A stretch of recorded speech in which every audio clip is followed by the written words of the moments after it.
Hello, and welcome to another episode of the Product Thinking Podcast.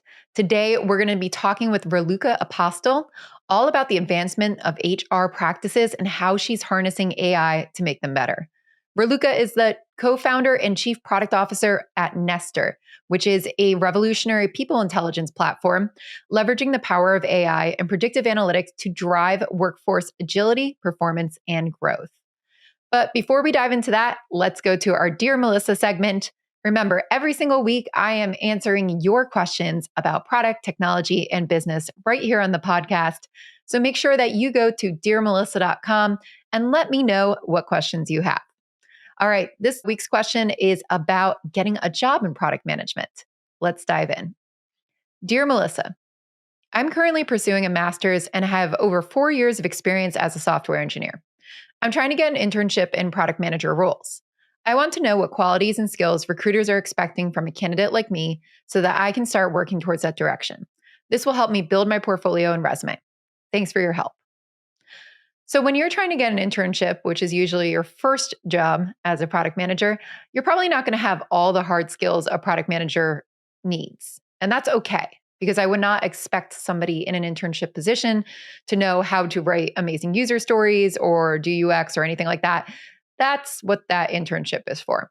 So let's really focus on what are the qualities that you need to show through your coursework and previous work that would signal to me that you are a great person as a product manager. You will make a great product manager. First of all, having a technical background, while not required as a product manager, is going to help you. So you already have a leg up right there as a former software engineer because you understand how products get built, and recruiters are going to really like this. So definitely highlight your engineering experience and talk about what you did through engineering. If you ever had a chance to contribute to the product process as well, or go with product managers and do discovery, things like that, you want to highlight those things. Definitely talk about it. Talk about the products you built and what they did for customers.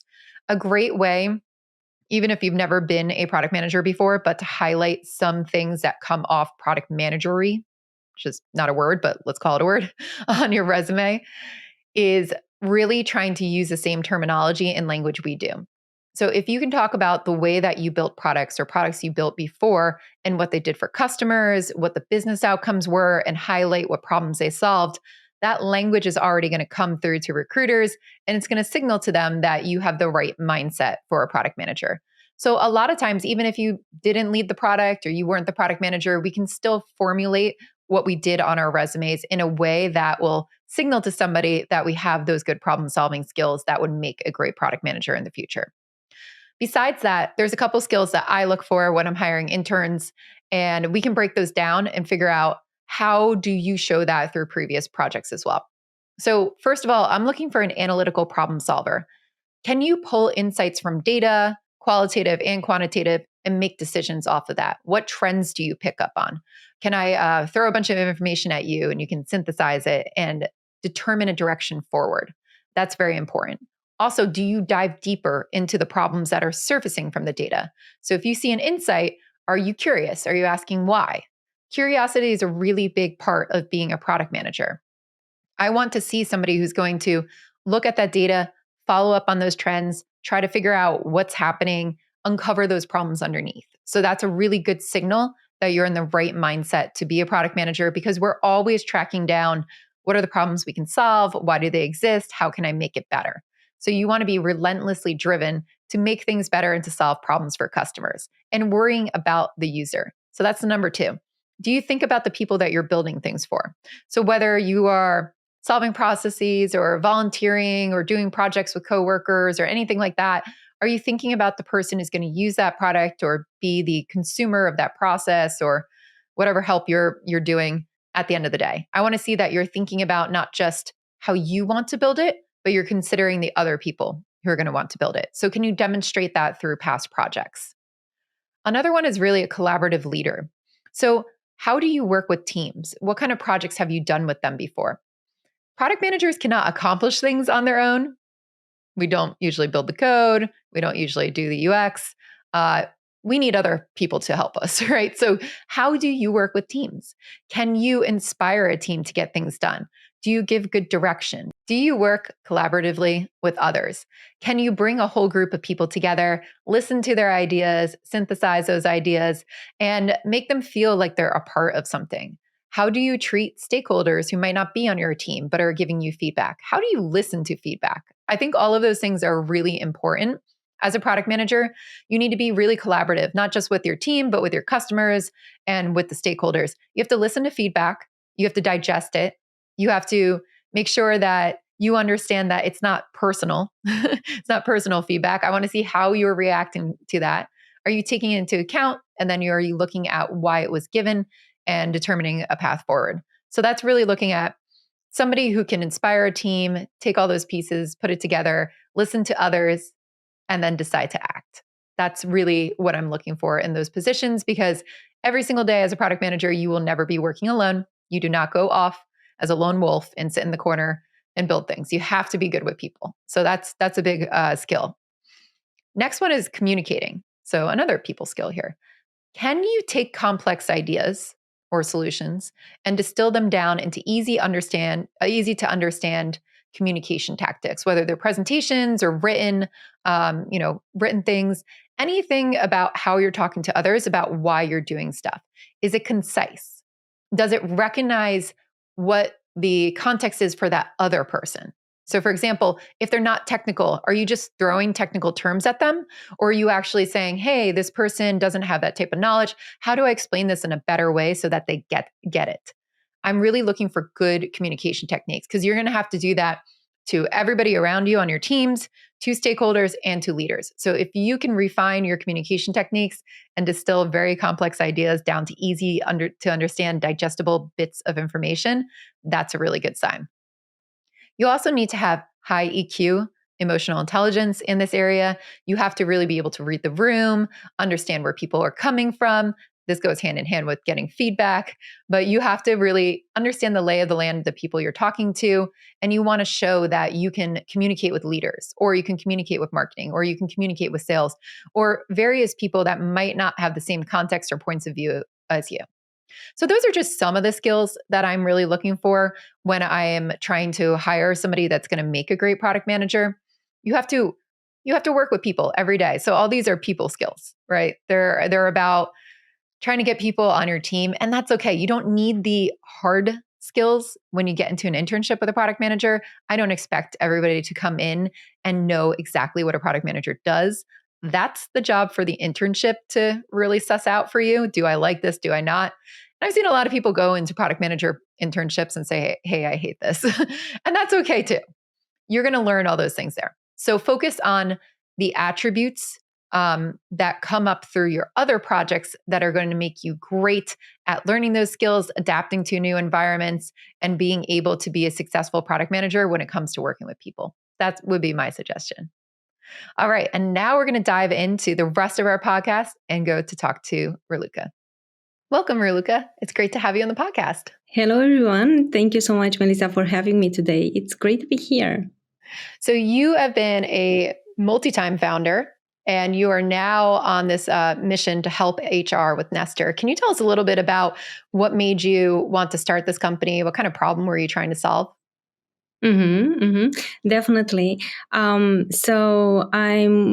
Because I'm one of the co-founders of Nestor.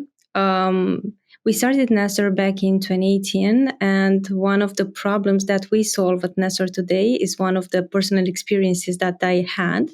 So prior to Nestor, I've been working in a company, and I had this team of 50 people that I had to manage.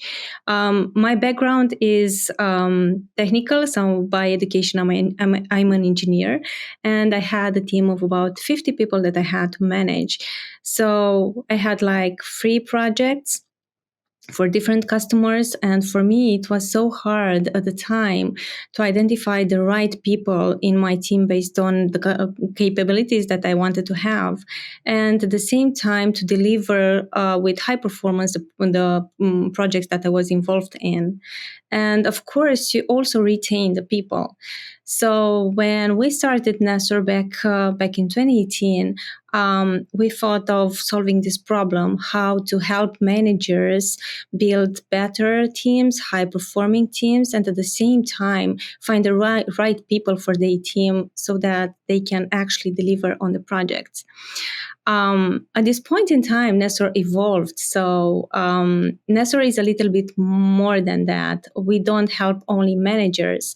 We are playing in an HR space. So we are HR technology, and we do a platform that helps organizations engage employees, help them perform, but at the same time help HR professionals and organizations achieve that workforce agility in the end. So now Nestor is a people intelligence platform that employs skills so that we drive employee growth, but at the same time we drive business growth as well. So when you first started out trying to solve your own problem with this, what do you think is hard about actually managing the people and doing the performance management that you were trying to solve with this new people intelligence platform? Like, what's the existing industry kind of look like in that HR space? Mm-hmm. So, because I was coming from a background where I was working for a company that had around 6,000 people, so it was a large organization. One of my struggles as a manager was to help my people grow and also prove that to the top management that they deserve to be there to the next role and so on. So at the time, performance management was done like, okay, once a year or twice a year, we have these performance reviews and we look at what happened, and then it may happen or not to go to the next level, or I don't know, have a raise. So I took another approach and I built or I embraced coaching as one of my practices, and I was really close to my direct reports to understand their needs, where they want to go, what are their skills at this point in time, and how I can better employ those skills so that we can also deliver as a team. So I focus so much on building relationships with my direct reports, and I was really fighting for them so that I could also bring the right opportunities for them to develop. So for me as a manager, it was so hard to go to the HR department and say, hey, this person has a real potential, and this could be opportunity for him to have this training or get into that conference, or another opportunity, or at the time was something, if this is something for this person to leave my project and the next step for him is to accept that, then go to another project. So through Nestor, at this point in time, we try to balance what are the business needs on different projects internally, what are the capabilities people have in terms of skills, and then match the right opportunities to each employee, like having that talent marketplace behind the scenes. So we connect performance management, employee engagement, and development planning through this skills-based approach, so then we can bring the right development opportunities to each individual to develop in an automatic way. Oh, that's cool. So it's like you could have potentially all these open positions across a huge enterprise, but nobody would actually be able to match it back to, somebody in one team out of 7,000. Like, how do you know if that person has the right skills or there's an area for development there? So you built that to allow people to see the skills that people are developing, move around the company. And I imagine that helps with retention too, or keeping Yes. people. Yeah. So Yes. what have you seen with the kind of like retention that comes out of it, and why do people like it for that? Yeah. So the results after 12 months of using Nestor, and we refer this for companies that have around more than 1,000 employees. So we are talking about large enterprises. Around 25% of the people inside the company start making the next move into their careers. That means that either they further develop their current skills, or they acquire new ones. And another interesting statistic that we got from the product, and of course from our customer success stories, is that 20% from the open positions were closed with internal candidates, and this means a lot for the cost for that an organization could actually have, and also for the retention of the employee, because they see these opportunities and at the same time they can apply for that. Everything is transparent. If we want to have like people being retained in our company, then we need to open those opportunities for them. And yeah, this is done for Nestor. Nice. Has so much internal mobility that you don't really see at super large enterprises, because you just never would find the right people or offer it up to them. I love that problem that you're solving. So when you started Nestor, you were looking for these opportunities. How has the company kind of evolved over time? What did it look like in early days? How did people use it? And what did you discover along the way as more enterprises started to adopt it? Mm-hmm. I can talk about this, and one thing that for us it was like an aha moment was we started Nestor as a tool for managers, because we want to help managers be or adopt a coaching methodology for their management while managing their people. So we tried to introduce in Nestor a lot of recommendations for the manager and also for the employee. And we started with some standard advice for the manager and for the employee. But what we've discovered along the way is that while we sell into organizations that want to have that level of customization, because every organization is unique, they have their own culture, they want to promote their own values, then the advice that would come from Nestor wouldn't fit the culture they want to promote as well. So we learned that we need to do some of the changes in the product, and if we had those recommendations at the time, then we stopped. So we removed them from the product because companies wanted more customizations from this point of view. So this is how it evolved over time, from a product that we wanted to target only for the managers towards platform that is used by every employee in the company, every manager, every department, and of course, helping HR professionals and top management have those stats and people data that they could rely their decision making on. So yeah, this is how we evolved over time, and now we are looking at those advices from a different point of view. We don't look at how we actually do the standard thing and we bring that to the people, but how we learn what we learned from the existing data and build the recommendations that are actually interesting to them and that are customized for the company and for their position in the company. What types of recommendations can you get out of the data and how people interact with it? Mm-hmm. So first of all, what I can say in here is that when you have a skills profile as an employee, just a little bit about how Nestor works. Every employee in the company has a skills profile. And first of all, you have what the company would expect you to have in your current role. So let's say I'm a project team lead. I would have some of the skills that the company would like me to have. And then I want to work against those gaps in order to perform on my current role.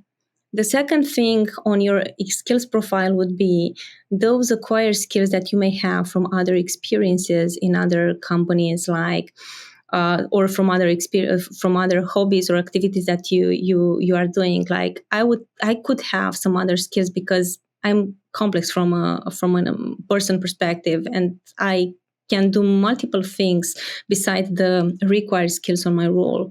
So you can enhance the skills from this point of view. And lastly, you can also have in there like what would be your desires as an employee, where you want to go, what you would like to do, and so on. So Nestor as a technology looks at your skills profile, looks at your work activities, because you can work in projects, you can have like objectives in there, you can have some of the KPIs that are really close to the operational work that you are doing. And then it also looks at what is happening in the company from opportunities point of view. These opportunities could be like either internal jobs that are opened, or learning experiences, or finding some of the mentors out there, or joining I don't know, internal project. So in terms of the recommended thing is that Nestor looks at your interests, and then it looks at what is available. It brings a match score. We call it a smart score. And then it says, okay, you are 89% fit with this opportunity. You want to look at it, you want to apply for it, and so on. And on the other side as well, like for the opportunity manager, if you want to build like on the fly a team, which is, I want to have a project manager for 5 hours this week, and I want to have like a developer involved like 2 hours per week, and so on. Nestor would start suggesting you what would be the best fit people that could join this team, so that we can also deliver on the business goals, but at the same time, this could be opportunities for growth for their people as well. So this is how we match things behind the scenes. So in the beginning, you were using a lot of manual recommendations that you came up with to help people match. And then you started to incorporate AI. At what point did you realize that you could incorporate AI, and how did that come about? Yeah, we could incorporate the AI when we've seen that we have enough data to play with. So when we started to gather like million of records, because we can get data from different perspectives, from HR processes like performance reviews, one-on-one conversations, other operational objectives, development plans, and of course, like surveys. We identified that we can get data for the skills profiles from multiple points of view.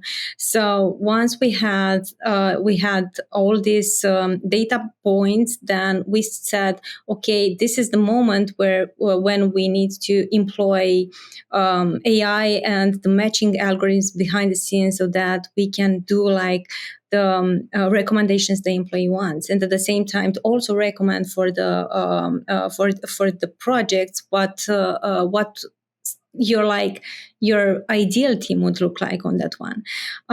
So this was the moment when we started to do that. And of course, another thing that we identify is when we've seen, because you also as an employee, if you have a skill that you cannot find in our library, then you can suggest it. So people were starting suggesting skills, and also companies came with different CSV imports for their already existing skill data. So they ultimately ended up to having multiple variants for the same skill. So we identified a way of how we can help HR professionals maintain that data clean and relevant to the employees, and at the same time is finding a way of helping them managing this. So we identified a way of creating a similarity score for the description of the skills. And this was like a way forward for us to help HR professionals and also help employees that are using the system to maintain that common language for skills at work, because you may refer to collaboration from one perspective and other person could, define it in a different way. So this is the moment where technology helps us maintain that common ground for both of us. So when a lot of people are getting started with companies and they want to build AI companies too, what you said right now kind of, I think, triggers a thought here about you needed to have a ton of data at the beginning. Mm-hmm. You did the personalized recommendations first. Mm-hmm. When was that like more manual, or how did you think about like before we have data, how do we approach this? Or was it something like we didn't even consider AI until we had a bunch of data and we said, hey, this could be easier? I think a lot of people are out there trying to start AI companies first, let me put it that way, without data. And they don't know how to get started or how to approach this or how to even test with customers if you don't have like millions of pieces of data. So how do you think about when to introduce AI, or what would your advice be for people who want to start companies with AI? Mm-hmm. And this is an interesting thing because it will take me a little bit back in 2018 when we were doing this research for Nestor tool. So at the time we were saying about us as a product that the problem or the product itself was like a coaching assistant for managers. So together with some coaches from International Coach Federation, and based on the research that we have done in the market, we collected a set of advice or of recommendations that we could match with some of the initial activities and actions that a user could do in the platform. But as soon as we started to deploy that to the users, we learned that even though we have some of the data that and some of the recommendations that we could use, these were not so personalized to them. So we just cut that down from the product. And for me, it was like a hard moment to do that. But you need to do that if you want to have that sense or that stickiness to the user, because or bringing value to the final user. And this is another story on our side, because we are product focused now more towards enterprise level. And this comes with so much complexity when it comes to the user type. Like we do have employees, which is the end user. We do have managers that don't buy us. We have HR professionals that use us, but they actually influence our decision. And we do have the buyer persona. So it's a kind of complexity in here. So from this point of view, if you want to start something that looks like personalization, you can use some standard models out there. This is what we've done. Together with the coaches, we identified some of the recommendations. We try to match some interests, but we wouldn't have enough data to make the final personalization, customization that the employee is looking for. You could start with that, but AI cannot be done with just without the data. So you need to be patient and identify a way of collecting all that data, and then to identify what would be the most important thing that you could bring to the product so that it can bring back value to the end user. Otherwise, it's just like a notification that they treat as. It sounds like too, like with what you were trying to solve, like the problem was strong enough where even if you tried to solve it without AI, it was still better than what existed today. Does that sound right? And then AI made it better and closer to what everybody wanted at the end. That, to me, that's like one thread that I'm getting from your conversation. It's not that, AI was going to take this problem that already existed and had been solved and make it so much better. It was like, we are introducing a product that's solving this problem. We're first doing it without AI, but people still like it, but it would be better if we had AI once we have the data to make it better. Do you think that's an accurate assessment? Yes and no, because when we started to look at AI as a potential added value to the user, it was the moment where we felt that the technology should help us from this point of view to bring the value. You don't have to market yourself as an AI product if you don't have, or you don't intend to include that later on. So I think this is my take from this point of view. When you feel that the moment is right to add or to maximize value to the end user, you need to start doing this. Okay.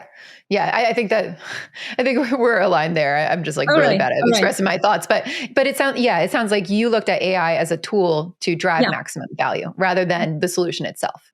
Yes. So this is my opinion. You don't have to use AI just because it's trendy. If you feel it brings value, then you start doing that. If not, just leave it on the table and identify the right moment to do this. Great. Yeah. I see a lot of people out there just using AI for because it's AI. Like, oh, I'm going to make a GPT thing just because GPT is new, or I'm going to use AI because it's a trendy word and machine learning and all that wonderful stuff. But they're not really honing in on the problem. And to me, what I love about your story is that you first came from a very strong customer-centered problem and then try to solve it in multiple ways and then said, hey, AI can actually solve this better as well. So let's incorporate that after, we got in there, we started digging in and we realized that this is a big problem. And I love the way that you just progressed through it to make it a stronger solution. Yeah, definitely. So when you're thinking about AI too, I feel like we always have to talk about, especially in an HR space, ethical considerations of AI. How are you thinking about, protecting the people who's inside the organizations with these skills matches and acting in the best interest of people from an ethical standpoint? What kinds of things or principles do you incorporate? Mm-hmm. When we are building that matching score for each employee with regards to the opportunities that exist in the company out there, or our latest feature is around how we can suggest a potential career path for the employee.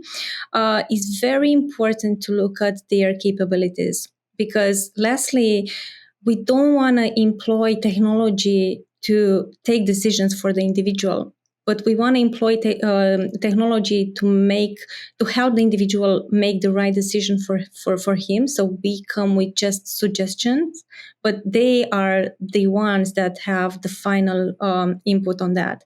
So we don't say about you are this proficiency at this proficiency level for one skill.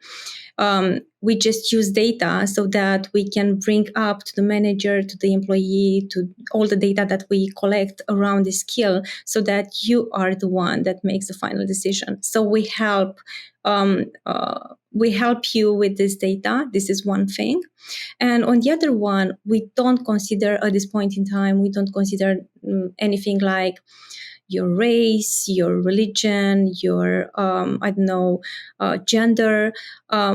So basically, we look at you with your capabilities. Doesn't matter where you come from.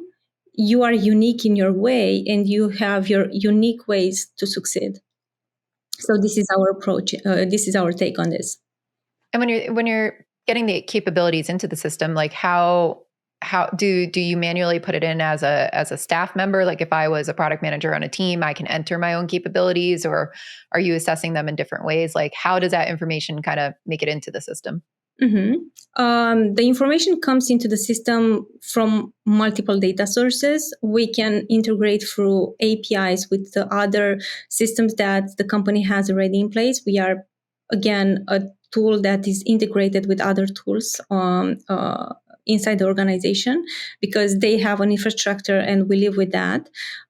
So we can do that directly from import, or doing also things manually in the app, but also users like employees can add those skills in the profile as well. What we can also do is just to suggest other skills that may be like close to your existing profile. But of course, we don't do that like, okay, this is your skill because you did that, this, and this action. You are the one that takes the final decision. And for the assessments is the same, because we get the information from the manager, from yourself as a self-evaluation, from answers to some of the surveys that are run by HR department, or from your peers as well. So again, what we are doing is just to enhance this profile with data, but the final proficiency level and the final assessment is done by the employee in a collaboration with their manager. Cool. So with this, have you seen any outcomes about, reduction in bias with hiring or anything like that? I could definitely see that happening. Bias in hiring. Definitely, because we support a lot the internal mobility problems, and we help solving that problem as well inside the large organizations.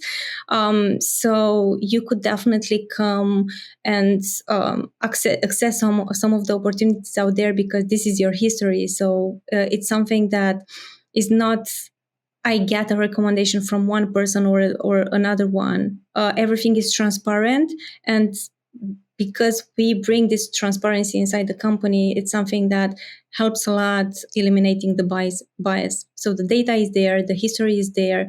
Who is able to access that, then you will see that it's nothing that you can basically, I know it's not any wrong data. It's something that is filled by humans in there. What we do is just to employ technology to bring the data and in a more useful way for your decision making.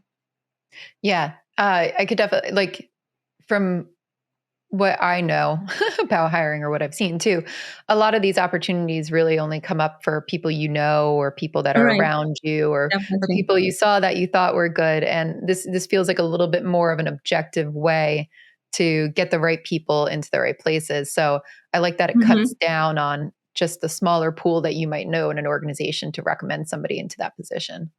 Definitely. So this is done automatically by the system. Once you open, and also you as an employee, you have the ability to say on your profile that, okay, I want to be involved into different kind of opportunities that exist in the company. So first of all, you need to opt in. If you don't opt in, then we we don't send you any option, any recommendations on that. So you are the person that is willing to participate in that. And once you open your interest, then we learn about your interest, and then we expose you the right opportunities for you that we have collected from the organization. Nice. What have you seen in trends in HR software going forward? How people are looking at performance reviews? I feel like performance reviews, or you know, engaging in how do I evaluate my employees, or how do I understand if they have the right skill set, is such a touchy subject, and a hard one to nail down. So in the industry, besides just what you're doing with Nestor, uh, but maybe including what you're doing with Nestor, like what types of practices have you seen emerge that make performance reviews better, or more concrete, or more of a objective way to actually evaluate people, right? Rather than subjective of, do you show up to do I like you, and do you show up to the office? What have you seen of the trends there? Mhm.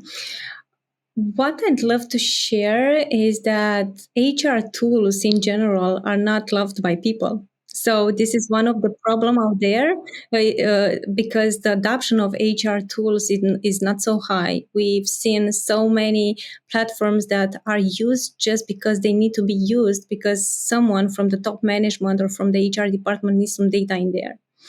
But when we started Nestor back in the days, we said, okay, we have three main stakeholders. We have the employee, we have the manager, and we have the HR professional. And for us, the employee was the most important stakeholder, because if we show to the employee what's in it for me, then you will be the one that is driving the adoption of the system. Of course, a huge important is how we implement the system in a larger company, like let's say with more than 1,000 employees.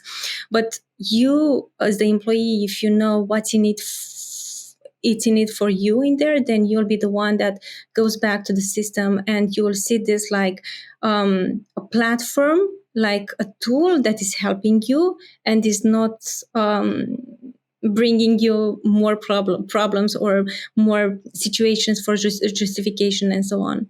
So one thing that we've seen, and more and more companies started to take, is approaching performance management as a continuous way. Like, we first of all, it starts from the leadership, from the top from the top management.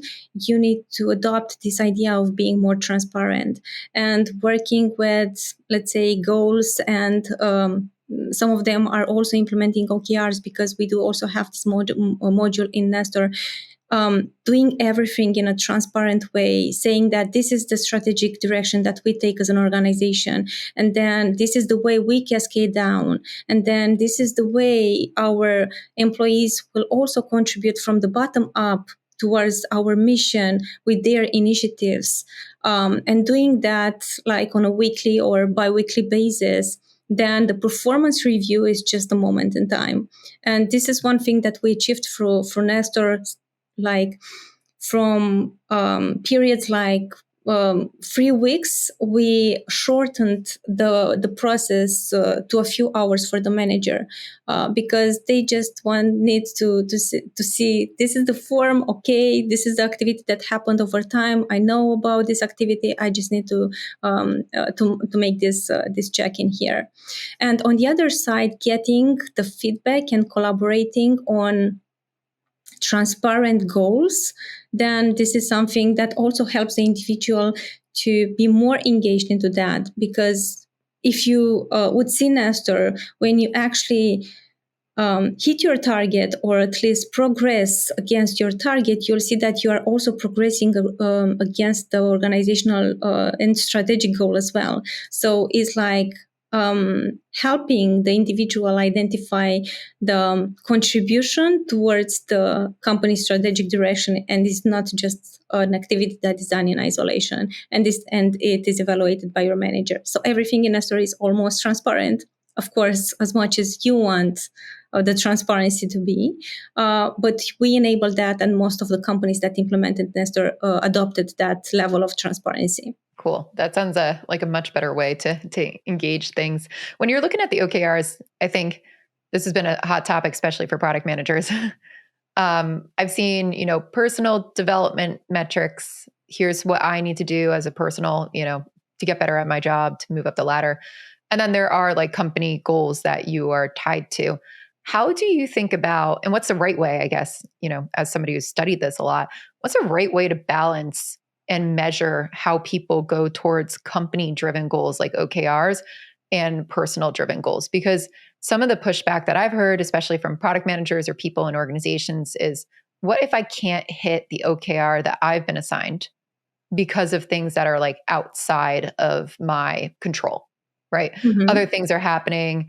And if we just look in a performance review or an evaluation at just the OKR, did you hit it or did you not? That might not tell the whole story. So how do you think about baking into Nestor or helping leaders kind of understand those situations and what's happening around just these, numbers in a point of time to actually evaluate people's performance? That's a huge struggle. And I think this ties more towards how we look at OKRs from an implementation point of view. Because what we advise, at least teams and leadership teams, or when you start implementing OKRs, you need to look at two things from our point of view at Nestor. First of all, are the lag measures, like, okay, I need to achieve this number of customers in the next period, so I need to sign them up. And are the lead measures, like what I need to do in terms of process so that I can get to hit that measure, like those number of customers. So you may have at some point a change in the market that basically is not something that you can control. It's like the pandemic, and everything like messed up. You couldn't hit the numbers even though you had all the means out there. So is not measuring what happened or the end result, but measuring what takes you to that result. And also this will keep you really motivated, because when you will look at one performance review and you say, okay, we didn't hit that, we need to identify, is something that we could control, or is something that I don't know how I should approach some of the things. So, and then is the moment where you are looking at your personal goals and your capabilities. So what we've done in Nestor, because we learned so much from this area, is that when you do a performance review, you don't look at what happened in terms of results. You look at what happened in terms of the behavior towards and what you have done so that you could, or you try to achieve those results. And then you look at your critical skills on the role. Do I miss something there? Do I have so huge gaps? And my personal goals should be tied towards those gaps that you need to fill. And then once you achieved some sort of performance on the current role, then you look at what's next for you in terms of career.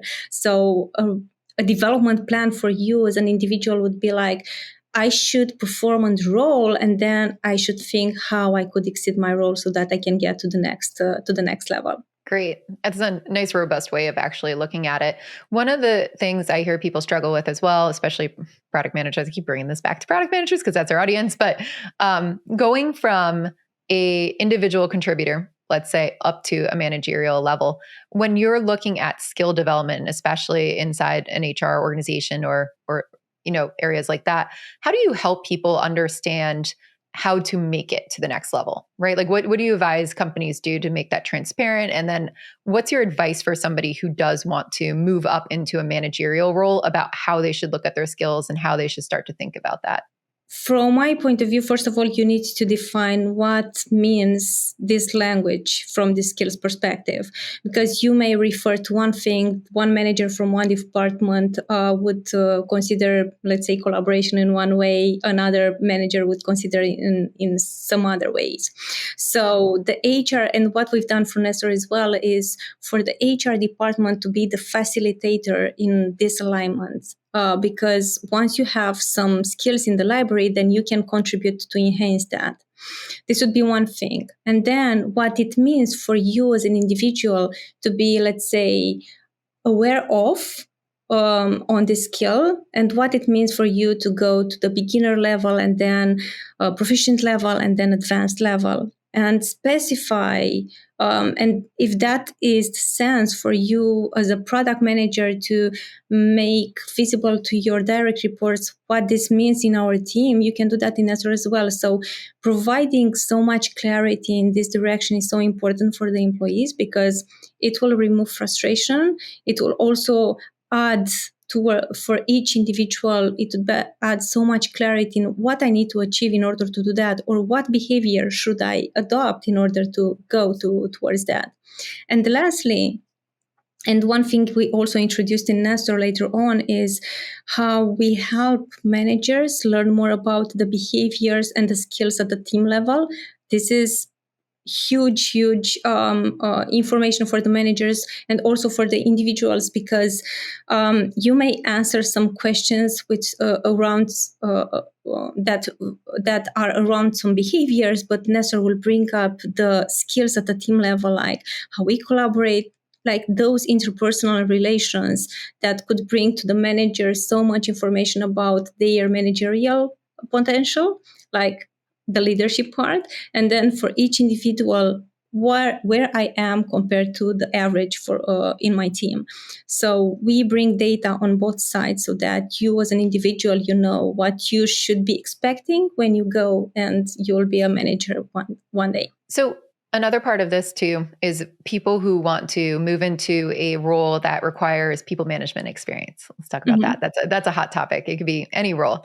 And if you're looking at the job description, right, it says must be able to manage people. But if you're an individual contributor, a lot of times you don't get the ability to manage people. So how do you think about, how do you help show maybe even like potential or how to get started to make that leap? Because I've seen in a lot of roles, and it's not just product management, I think it's everywhere in tech, that leap between I work as by myself on a team, right? With a team. Let's say I don't manage a team, but like I work with the team, to now I manage people and they have my direct reports. It's a big skill leap. And if you've never managed people before, a lot of leaders will look at that and be like, oh, you don't qualify, right? But that is the next jump and there's no other jump. And you want to progress and you want to get there. So how do you help maybe surface up those types of skills or show like potential to learn in those types of areas? First of all, from my point of view, you need to be intentional about this. You need to be in the position that I want to go there. You cannot do something if you don't want. But from an application point of view, like what Nestor is doing from this point of view is like, at an organizational level, there are some of the skills that we want to see based on our culture and based on the values that we promote, some behaviors in all our employees, like collaboration in this way, or I don't know, being positive or maintaining that positivity at work. But when you are a people manager, then one critical skill would be like to be able to solve conflicts, let's say. So when you will see your next move in Nestor, you are an individual contributor and you want to go into a managerial role, you'll see that you have this gap, like solving conflicts. And if you start together with your manager a developing plan to acquire or at least to be aware of what solving conflicts mean, then you may be in the position to show potential into that direction, just having one or two activities so that you are able to learn more about solving conflicts and then to be involved in at least one situation where you prove that you can solve one conflict, even though it's just like an exercise, let's say. So this is how we help individuals learn what I need to start acquiring when I'm looking to a potential managerial role. And if I'm intentional about this, then Nestor will learn about this. That's And really interesting. Yeah, I like how you're basically breaking out what people, I think, misconstrue as people management, right? They think of it as one skill. They don't think of it as a collection of skills that you need actually to be able to manage and lead a team of people who actually report to you. So that's really interesting. So you break it out into individual yes. things like conflict management, all of these things, and you can do that as an individual contributor. Yeah, I love that. definitely. Because we in Nestor, we don't have like just the skills library. We have multiple clusters and we can cluster skills depending on the context as well. So if you are looking from a leadership perspective, you'll see a bunch of skills. And if you are looking from a customer service perspective, let's say, you may see some of the skills that are also in the leadership perspective as well. So we blend these clusters, and depending on your actions and depending on the career path you take or the next move you take, then we can help you see the potential and also make very small improvements that takes you to the final goal ultimately. Great. That's really cool. So Nestor is not your first startup. You've No. done this many times before. What have you learned from previous startups that you kind of took with you to Nestor to get it going? Mm-hmm. One thing that I would love to share is when I started Nestor together with my co-founder, I started Nestor not out of one passion that we had, but out of one problem that we felt so hard. And we said at the time, let's see if this problem is out there. And if it is, after talking to people, then just let's build a solution and let's build a first version, because being working in iteration is something that is in our culture. So let's do something small and try to get feedback. And if I would compare this to prior experience to Nestor, where I started to build a product that had a lot of features and it was amazing and it worked perfectly. But when you would see how many users would be and would use that and would benefit out of that solution, doesn't compare with what is happening in Azure, because we started like, let's search for the problem, work together with the community out there, because prior to Nestor, we had like 400 interviews so that we can validate the problem that we felt. And after that, we built our first iteration of the product that it was like a very small portion of what Nestor is today. So yeah, I think this is the most important thing: your connection to the problem, your way of doing this, of solving this problem, but without any software, and then validating it with the community or other potential users that you may see at the time for the product that you will be you'll be developing. I think definitely good advice for people out there who are looking to start their own companies as well. Thank you so much, Raluca, for being with us today. If people want to learn more about you or Nestor, and Nestor, hopefully, where can they go? LinkedIn profile. I'm pretty active on LinkedIn, so Raluca Apostol, and you can find me there. And I would be really happy to connect with anyone. And thank you so much for having me today, Melissa. It was a pleasure. Yeah, thanks for joining us.